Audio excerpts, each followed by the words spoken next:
Oh, it's MK2 Sharp. We here to interview Dream Team. Vibe, we're gonna come right about and we're gonna. Yo, it's MK2 Sharp from Vibe's Barbershop. We got five here. We with Barber Saul, but I'm gonna let him introduce himself. Yeah, it's Barber Saul. We represent the Dream Team Barbershop, one of the best barbershops in America. Let's go. All right, start it up. Let's get back to when you first started barbering. What really got you into barbering? I always loved being at the barbershop ever since, since I was a youngin'. Just the vibe back in the days where we used to buy CDs and DVDs at the shop. Just the old classic vibes of the shop. That's what got me in tune with it. Then once I picked up the clippers, the rest was history. Okay. How old was you when you first picked up your own clippers? I was 12. You was 12? Yeah, 12 years old. Okay. My first question to you is, what kept you going during the slow days and the tough times when you started cutting? As a barber, what keeps any barber going, even when it's slow, is still staying consistent. So as long as you're in the shop, and it don't matter if you got time to be in the shop, whatever your case may be, you just stay consistent. Even if you cut one person, you give them the best cut you ever gave them, you lock them in. That's how you keep yourself going, even when it's slow. What was the hardest thing for you when you first started cutting hair? Truthfully, I think for most barbers, the hardest thing is just getting the fade down pat. Like in the beginning of your career, before you even know how to fade, learning how to fade is just one of the hardest things a barber got to learn how to do and master. Is there any other barbers that you looked up to that made your dream come true? Like, oh, he cut hair nice, I want to be just like him. Like, who inspired you to cut hair? Coming up in the barber game, I had a couple people that basically I just took it and I ran with it.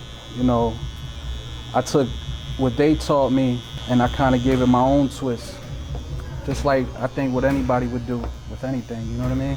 What do you feel like separates you from like all the other barbers in the city or in the world, really? I don't really try to stand out or separate myself from everybody. That's one thing. I don't feel like I'm better than anybody.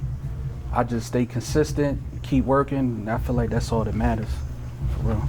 Shout out to everybody that's cutting hair. Philly support Philly. Facts. And we just want to, hold it down and become one, because that's what the city needs. Was there ever times that you wanted to quit barbering? It was a time where, I was curious about other things, but I really never had another job besides barbering. I only had one job in my life besides being a barber. That was all. And what was that? I was a mechanic at a pharmaceutical company. That's the only job I ever had. Okay. And during those hard times, what kept pushing you to go with the barbering? It was, it's just my family, having to, it's what I got to do. This is how I make money. This is what I know. So my family kept me going, kept me grinding. At what point in your career did you start to feel like confident behind a chair? Real early in my career, I started to feel confident. I guess it's when, when you first started cutting hair and you don't have no clients, and then you get that one client that's just like, nah, I only want to go to him. Mm-hmm. That's when you feel like, all right, yeah, I know I can do this. And they I can come keep into going. the shop looking for you. Exactly. That's how I met my man right here. He used to work at my old job with me. So no matter where I'm at, it don't matter if I'm a mechanic and I'm trying to fix something, I'm still going to talk about being a barber. You know what I mean? That's what I do. What do you feel like he does as a barber that stands out, that makes you keep coming back to him? I'll say like he takes his time with what he do. When somebody put an effort into doing something the way how you want it, I feel like that's a good trait for a barber. It's not just about just coming into the store and rushing you up because he has customers, because he's good at what he does. He takes his time, and I appreciate that. For sure. You feel like he's always consistent with you? Definitely. So how long have you been cutting for? Seriously, like as my career in a barbershop, every single day up until today, 16 years. Wow. You know what I mean? But I was cutting before that. I used to walk around with my bag with the clippers, and I was always trying to cut everybody, give the homies a shape up before we went out, just different stuff. I was always out there trying. How many barbershops have you worked at before prior to this shop? I've worked at, first barbershop I ever worked at was down Germantown. It was called, I wasn't even there for a long time, but that was the first shop somebody ever gave me a shot. And then I came to the Northeast and I was cutting on Frankfurt. And what shop was that?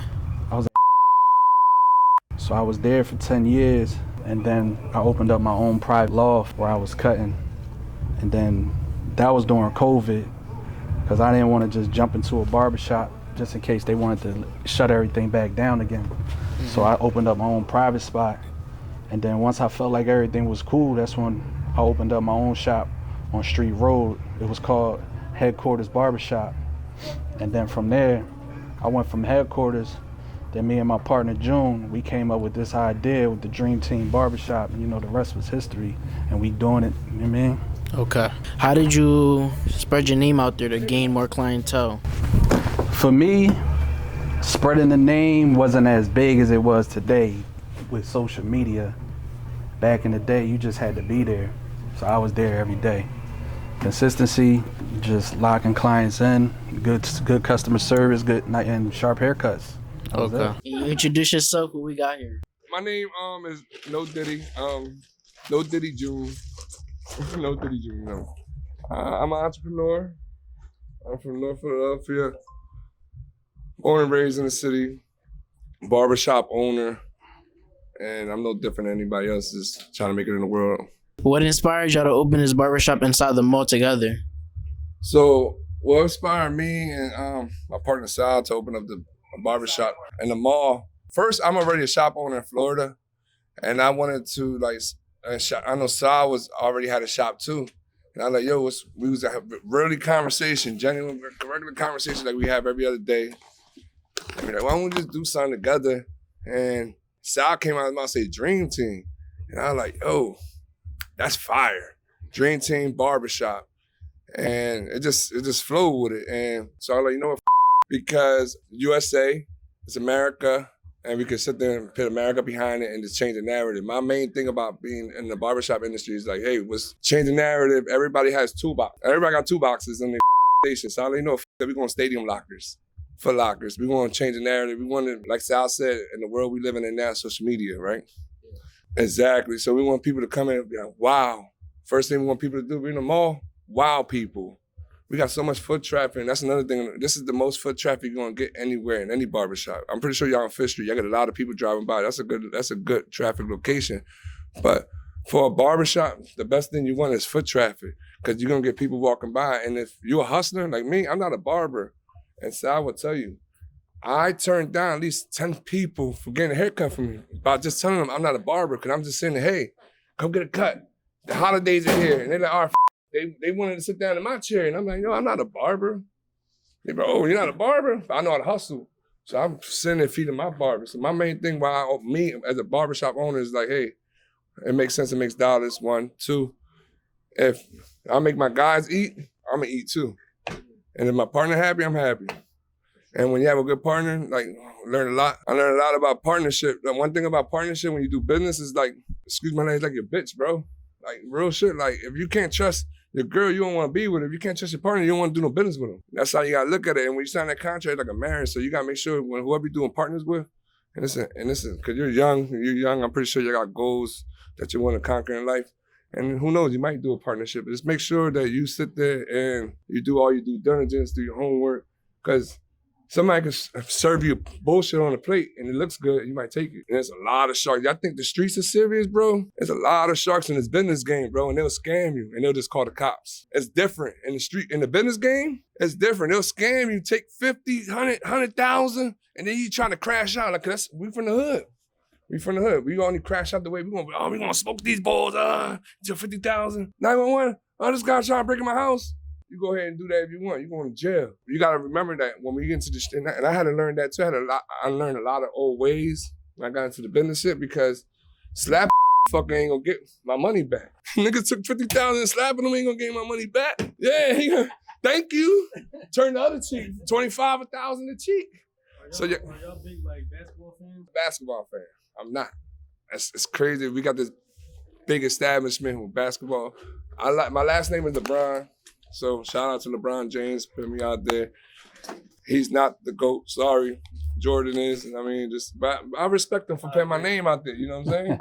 Like my last name LeBron, but I'm not a basketball fan. Why I don't know. I don't know what made us do basketball because of the name Dream Team and the Olympics. But I'm glad we did basketball, not football, because I don't think y'all would have. I know y'all don't agree with my team. I'm a Cowboy fan, so like it'll be stars around this thing. So I had to sit there and do basketball as neutral. I really don't care. It's 82 games in the basketball. I watch it when the playoffs, and I represent the Sixers. I like the Sixers and LeBron James. But as far as basketball, I could play. I was always a baller. Growing up, that's what I did. That's him. Yeah, that's him. I played ball. Look, when we was talking about opening up a shop, he was like, man, what should we call it? I was like, I don't know, but we just need to have a dream team. And that was it. He was like, you know what? That's a crazy name. Let's go with that. And then everything else was just flowing through our brain like, oh, USA Dream Team, you know, hardwood floor, Jumbotron, you know, everything that we thought of, it just came to reality. So we made it. I'm a shop owner. And like I said, I looked at a lot of people, barbershops, and like a lot of them traditionally. I just wanted to be different. And for me, I'm gonna make real shit. I'm gonna make this a TikTok barbershop, bro. Y'all can't lose. My barbers can't lose if I make this a TikTok barbershop. Who watches TikTok? Kids, everybody. So we just do like what y'all doing here, and that's we all in this together. Vibe, Dream Team, Barbershop, whoever. All these other barbers who want to come in here, we can sit there and we all eat together. Everybody need a haircut. But that being said, like being different sticks out, doing content, putting yourself out there, like you said. Somebody might see that fade, you know, I want that. Let me go holler at my man right here. Keep putting yourself out there, you're gonna win. Consistency is key. This one thing I'm gonna leave with y'all. I never met someone that worked hard at something and didn't succeed. What you first think about when you was opening your first shop? All right, so my first shop, this is a long story short. I bought the shop actually operating already. The shop already had, when I bought that shop in Florida in Kissimmee, I actually bought it on for like Facebook Market. Like what I do is on Facebook Market, I look up businesses for sale. So, and I just go on there, you know, some people stroll on social media and stuff like that. I stroll through Facebook Market, through businesses for sale, and I'm like, damn, because if it makes sense, it makes dollars. You can't sit there and lie a tax return or fake a tax return. If I can sit there and see, oh, this guy made $150,000 this year in tax return. Oh, that's a good business. 2 years, $300,000 and so forth. So when you evaluate a business, you take what you make 1 year, you times that by 3, and that's what your business is worth. So when I bought this barbershop, I sat there and I looked at the tax return. I looked at all the barbers. I sat there at 17 barbers. Each barber is at $250 a week rent. You do the math, that's $1,000. 17,000. Then you calculate the overhead and all that, and it makes sense. So I bought that barbershop by just looking on a piece of paper and looking at the numbers and like, all right, this is the investment I wanted to do, and within 2-3 years, I'm gonna be in the green and I'm gonna be making some money.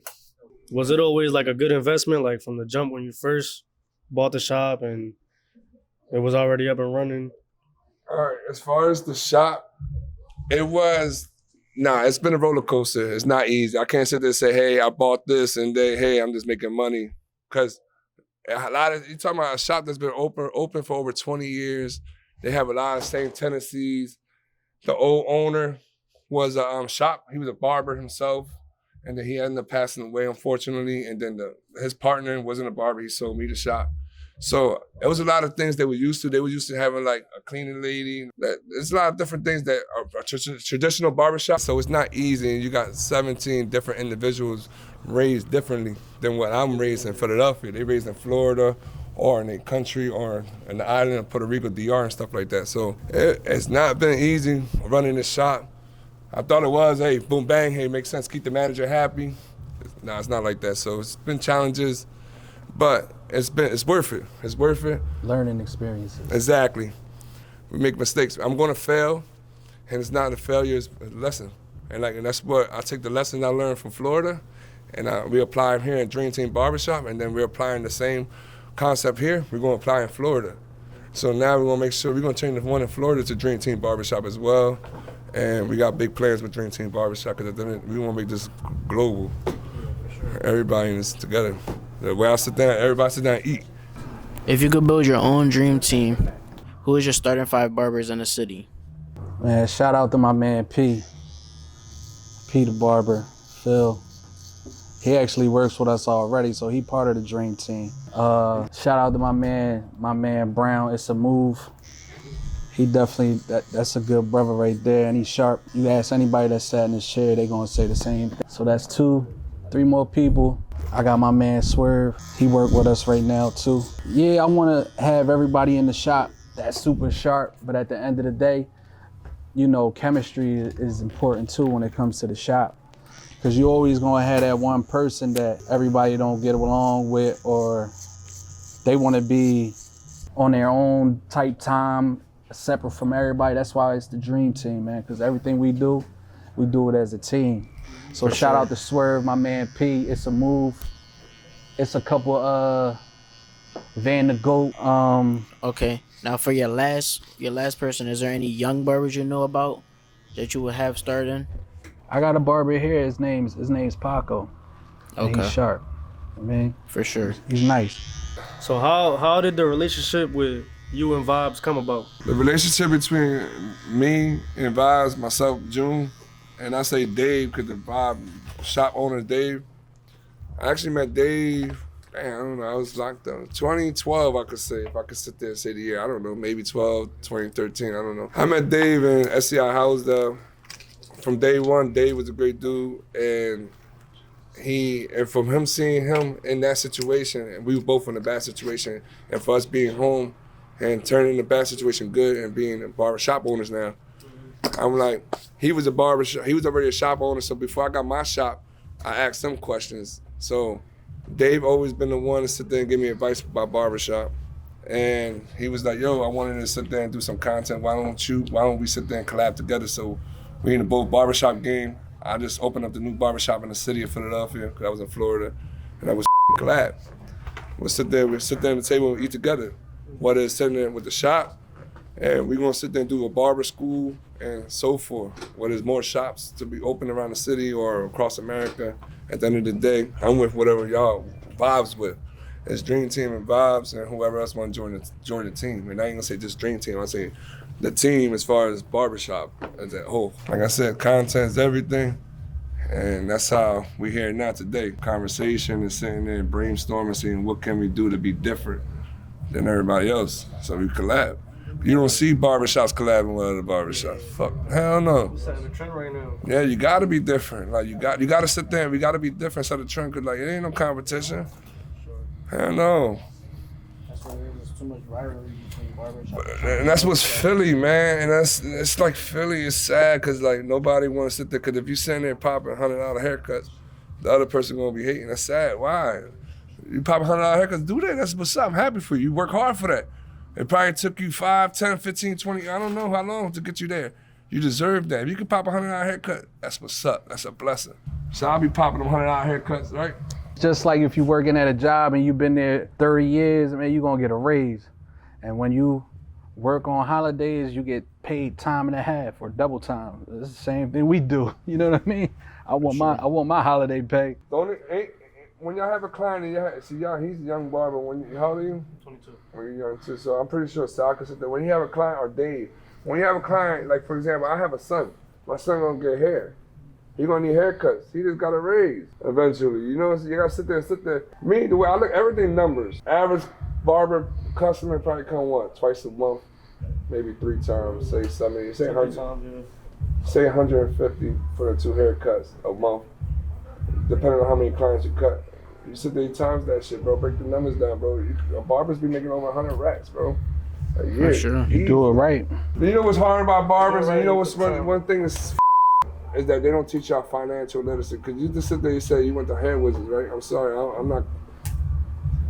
He can tell about people. Yeah, no, cause I'll sit there, and that's what I'm doing with my barbers. I'm gonna sit there, all these motherfuckers about to get LLCs, and I'm gonna show them how to get their own personal fucking capital loan from their own revenue. Yeah. Because you as a barber, like I'm pretty sure if I get a haircut from you, how you get your payment? How you gonna receive my payment? Cash App, PayPal, cash, whatever. Yeah, all that. That's your problem right there. You sitting there making it convenient for the customer. Nah, that. Take PayPal. Make one entity. Take all your money and go to PayPal, right? So now you build a relationship with PayPal. So if you made $100,000 in a year, PayPal see that shit. PayPal will lend you 10, 15,000, maybe 20, whatever. And then you pay that off, and then they lend you 50.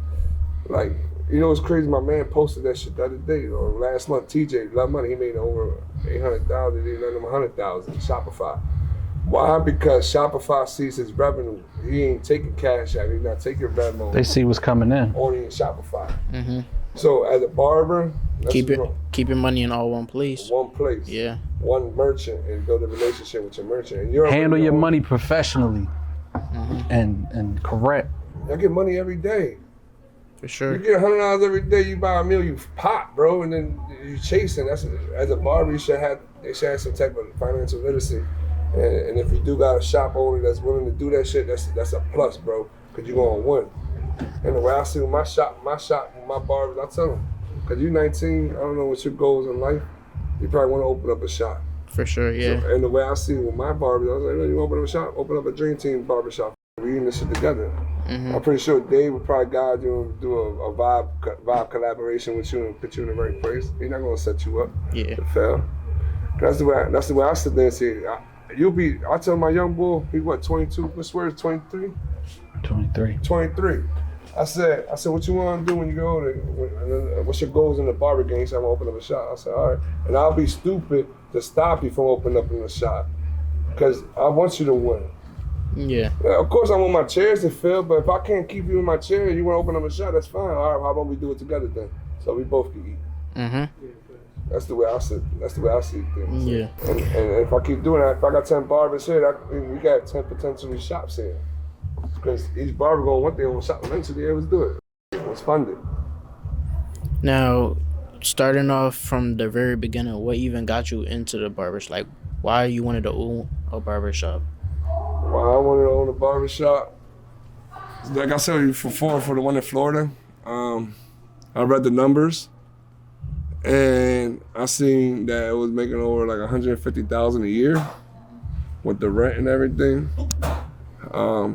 So I was more on the investment side on the barber game before I became a full-time shop owner. Because I'm gonna be honest, the one in Florida was just, I had a couple dollars stashed, saved up, and I was like, you know what? Let me just put this money to use. So, because what's good is the money just sitting in the bank doing nothing, is looking at you, and the bank keep on lending your money out to people.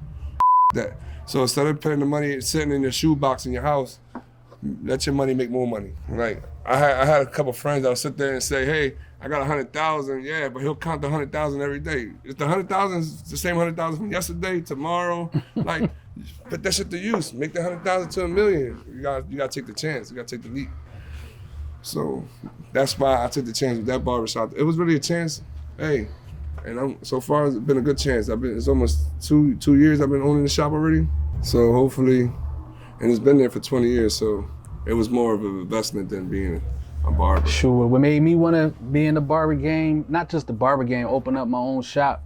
Everything that has to do with barbershops is everything I've always been interested in, intrigued with, is like clothes, sharp haircuts goes with a fresh lay, with some fresh sneaks, music. It's just everything comes hand in hand, and it has to do with the barber world, you know what I mean? Just the urban part of it, Yeah.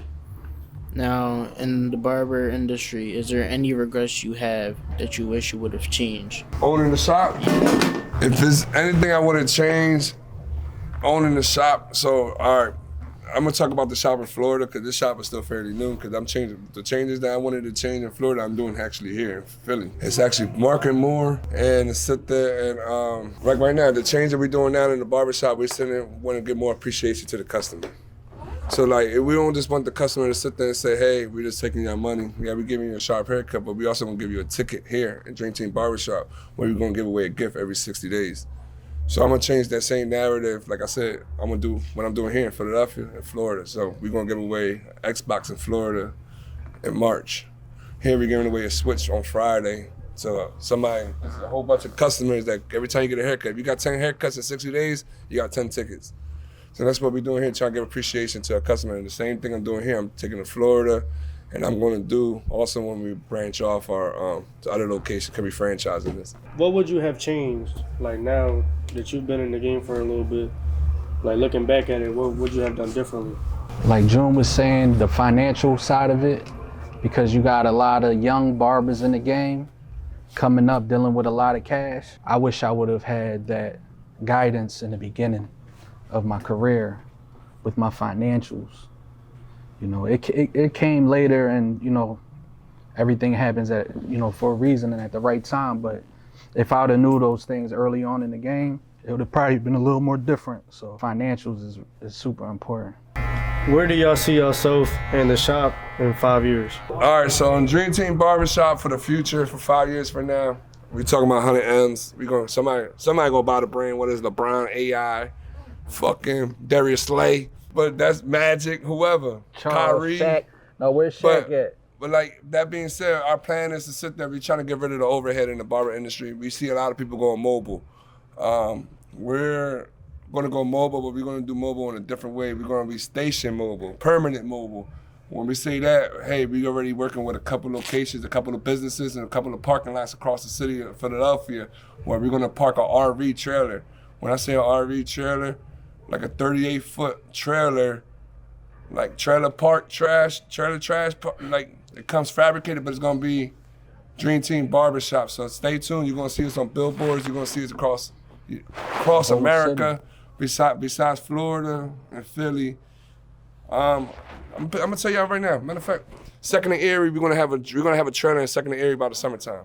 Second and Erie, you will see a RV rap Dream Team Barbershop, and there's gonna be some barbers there. It's gonna have a bathroom there. It's gonna have everything a customer need, and also we're gonna give back free haircuts. And when we do free haircuts for these people on Kensington Avenue, we're gonna give them the whole barbershop experience. We're gonna wash their hair and give them the Dream Team experience. We're also gonna have a Jumbotron, because the Jumbotron is part of the Dream Team in all our barbershops, whether it's mobile or stationary. But like I said, as far as the overhead is gonna be, we're gonna save a lot more money. Like I said, my overhead in Florida, it's like $80,000 a year. So if I can get rid of the $80,000, $80,000 in my pocket, bro. So just think about it like that. So the overhead here is still our first year. It's not that much because we're in the mall. We don't really gotta worry about the water like that. But in Florida, they get you for everything. But out here, that's gonna be the Dream Team Barbershop's future. 100 M's, 100 trucks, 100 RVs across America, and hopefully fleet. Everybody eats, B. Everybody eats. If everybody, listen, I say this to say this. If you want an RV and you want parts, you can have parts. When I say 100 M's, the check ain't gonna just have my name on it. It's gonna have whoever want parts of it, whoever's on it. So say Dave part of it, Saul, my man, everybody, 100 M's, we split that shit and everybody eat. And I'm going to Turco Key, I'm going to the Bahamas, leave me alone. That's it. Dream Team Barbershop, every 60 days giving out a gift, get a haircut, get a ticket. Check out Vibes Barbershop if you're in the city. One of the best barbershops. Dave is a great barber. Dave used to come out here for many years. It was no reason why I stopped going to Dave. One reason why, because I stopped going in the city. I stopped going in the city of Philadelphia. No, there's no problem with Saul. Sal's a great barber as well. And I mean, I would have to take both of them, one half, and that's it. That's the only way I could sit there and say, because they both sharp. But Dave, I appreciate, I got a lot of love for Dave. He's a great father. Not only as a great person, great father, great husband, like he actually looks up to him too. Cause I'm a husband as well, so I give him all his props. And the shop owner, like he loves his people. He loves what he do. He's an entrepreneur, cause I know he does the van thing too. And me and Dave talk a lot, and I know he sit there and make sure y'all eat. And I ain't gonna tell y'all, he show y'all better than tell y'all, you know. So one shout out for Dave behind the camera. He's a little shy right now, but he camera shy. Great dude. Give him his flowers while you're here. That's what's up there. All love, bro. I'm happy for you, bro. Before we wrap it up, is there any message you have for any other barbers behind the chair? All right, I can go first. So as for me, I'm not a barber. All I can sit there and give advice to the kids and the upcoming barbers. And you're born with tools already. Everybody's born with tools. You got hands. Whether you're 8, like Sal said, he picked up clippers at 12. You can pick up clippers at 10, and you can make some money. Practice make perfect. The first haircut, I'm pretty sure your first haircut wasn't the best but I'm pretty sure you're sharp now. So try, keep trying. Practice makes perfect. I always tell people, be different, get you further in life. Practice makes perfect, and put yourself out there. What if you get 1 like or no shares or nothing? Just keep posting. Consistency is key. You're gonna make it. You're gonna make it. If you want it, you're gonna make it. And speak yourself to existence, bro. All right, man. Appreciate y'all for tuning in. Big shout out to the guys from Dream Team Barbershop. Got my man Saul, got my man June. Y'all already know. Anytime y'all in the area, make sure y'all come slide through us. It's crazy over here, man. Shop, environment, everything a vibe. Got my man's 5 right here. I got my man's MK. You could catch us at Barbershop. You already know we be there every day, man. Come book with us.